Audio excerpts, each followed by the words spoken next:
जो देश हो, संस्कृति हो और लोग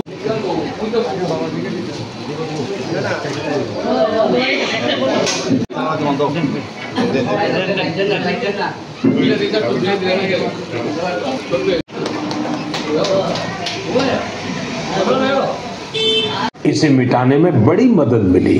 जल जीवन लोग यात्रा पर जाते हैं, उससे ज्यादा लोग तीर्थ यात्रियों की सेवा के काम में जुड़ते हैं। इससे जुड़ने का माध्यम है।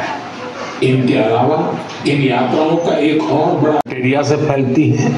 एक समय था जब ये बीमारी देश के कई हिस्सों में आम थी। विश्व स्वास्थ्य संगठन WHO ने भी इस बात की सराहना की है। यानी WHO ने भारत को ट्रैकोमा फ्री के ऐसे स्तंभ है जो हमारी जिंदगी को बेहतर बनाते हैं। डॉक्टर हमारे स्वास्थ्य के रक्षक हैं और CA चार्टर्ड अकाउंटेंट आर्थिक जीवन के मार्गदर्शक है। मेरी सभी डॉक्टर्स और चार्टर्ड अकाउंटेंट्स को ढेर सारी शुभकामनाएं। साथियों, आपके सुझावों का मुझे हमेशा इंतजार रहता है। मन की बात का अगला एपिसोड आपके इन्हीं सुझावों से और समृद्ध होगा।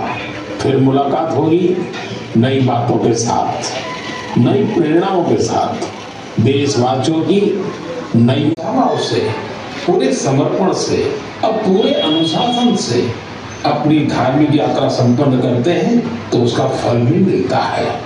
मैं यात्राओं पर जा रहे सभी सौभाग्यशाली श्रद्धालुओं को अपनी शुभकामनाएं देता हूँ।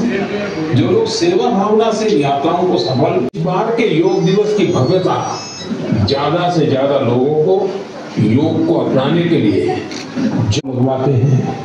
सेवा भाव से ही मेडिकल कैंप और सुविधाओं की व्यवस्था की जाती है। कितने ही लोग अपने खर्च इंटरनेशनल लेबर ऑर्गेनाइजेशन में देश की इन उपलब्धि आपको गर्व से भर देगी। इन उपलब्धियों की चर्चा वैश्विक संस्थाएं कैलाश मानसरोवर यानी भगवान शिव का धाम, हिंदू, बौद्ध, जैन, सावन का पवित्र महीना भी कुछ ही दिन दूर है। अभी कुछ ILO की बड़ी अहम रिपोर्ट आई है। इस रिपोर्ट में कहा गया है कि देश का कोई और कोना लाखों श्रद्धालु किसी न किसी सोशल सिक्योरिटी योजना का लाभ पा रहे हैं, जबकि आज के 123तम प्रधानमंत्री मन की बात अनुष्ठान छात्रानगर विधानसभा केंद्रे शंकर मठ और गीता आश्रमे आज के 123तम मन की बात अनुष्ठान शुनेছি।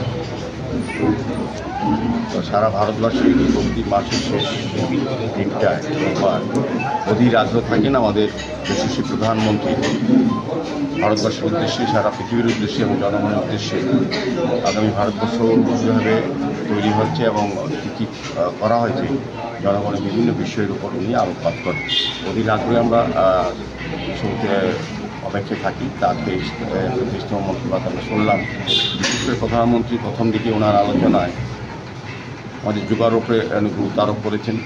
যোগার কতটা মানুষের প্রয়োজনীয় মন দেহকে সুস্থ রাখার ক্ষেত্রে এবং সার্বিক পরিবেশ পরিমাণকে রক্ষা করার ক্ষেত্রে যোগ অত্যন্ত প্রয়োজনীয় উনি উল্লেখ করেছেন এবং বিভিন্ন বিষয় আমাদের বড় ফুটবল খেলার ওপর উনি আলোকপাত করবেন। যারা প্লেয়ার এখন সারা বিশ্বে সারা ভারতবর্ষে একটা জায়গা করে নিয়েছে।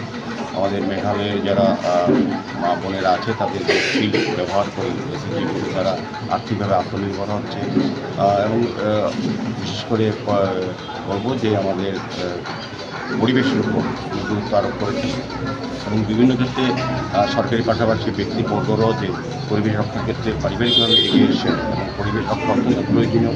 উনি এই কারণে 2 বছর আগেও এক পেড় মাঝি নাম উনি বলেছেন, উনি আবারও বলেছেন পরিবেশ রক্ষা সকলকে এগিয়ে আসার জন্য বিভিন্ন দিক। আমি বলবো যে শেষ দিকে উনি যেটা বলেছেন যে আমাদের সুকান্ত শুক্লা তখন আগামী মন কি বাত অনুষ্ঠানে বলবেন এই সেক্টরের বিষয়ে এবং তিনি পরিশেষে এটা বলেছেন যে আগামী 1 জুলাই আমাদের চার্টার্ড অ্যাকাউন্ট্যান্ট এবং ডক্টরদের একটা বিশেষ দিন স্বাস্থ্য পরিষেবা রক্ষা করার ক্ষেত্রে এবং আমাদের সমস্ত অর্থনৈতিক ব্যবস্থা ব্যবস্থাকে সম্পন্ন করার জন্য এই বিষয়ের উপর তারা করার জন্য বলেছেন, তাদের শ্রদ্ধা জানাতে হবে। সার্বিকভাবে দেশের উন্নয়ন বিভিন্ন অংশে মানুষের যে অংশগ্রহণ সেটা উনি তুলে ধরেছেন। আমরা মন কি বাত অনুষ্ঠানে এখানে আগ্রহ থাকি যে প্রধানমন্ত্রীর দিশা বিচার এবং দেশ কোথায় যাচ্ছে এবং কী অবস্থায় আছে সার্বিকভাবে উনি তুলে ধরেন। আজকের এই অনুষ্ঠানে আমাদের মধ্যে সন্ত মঠরামগীতা আশ্রমের মহারাজ যারা আছেন, আমাদের কর্পোরেটর এমএসএন মন্ডল সভাপতি অন্তিম ভট্টাচার্য আছেন, আমাদের জেলার যিনি মহিলা মোর্চার সভানেত্রী জুমা বিশ্বাস সহ আমাদের কার্যকর্তারা সভাপতিরা এবং এই এলাকার জনগণ খুব আগ্রহ সহিত 123তম মন কি বাত প্রধানমন্ত্রী শুনেছেন। वो शक्ति है जो देश संस्कृति और लोग